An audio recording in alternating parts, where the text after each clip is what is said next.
Alam nyo mga guys, kung ano yung nagkakaiba sa lugar ninyo, malapit lang sa highway, saka yung lugar din dito sa amin sa probinsya. Dito sa probinsya saka dyan sa inyo, malaki yung pagkakaiba. Kasi doon sa inyo, pag meron kayo binili na isda, so fresh na fresh pa. Dito sa amin,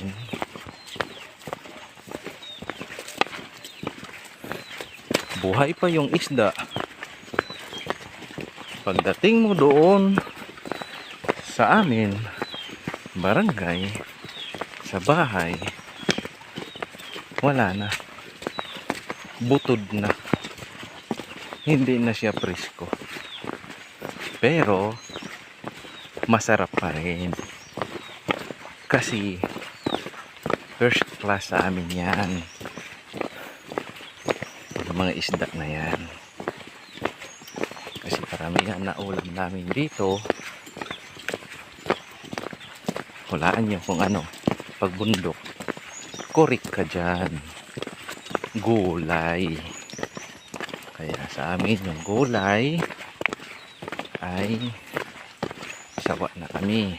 Kaya first class sa amin na ulam ay isda na yan. Kaya iingatan niya na hindi mabutas,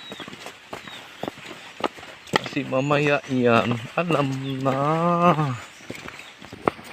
dahil first class sa amin na ulam na yan. Kaya hindi basta-basta yan kakainin sa isang kain lang.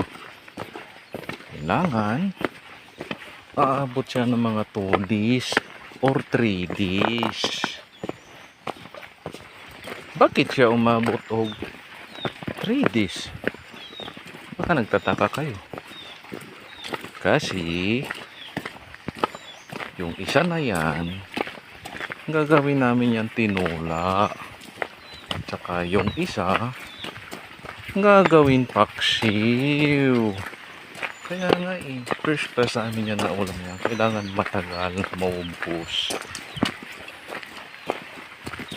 Alam nyo ba bakit sinabi ko na presko pa yung isda tsaka mabubutod?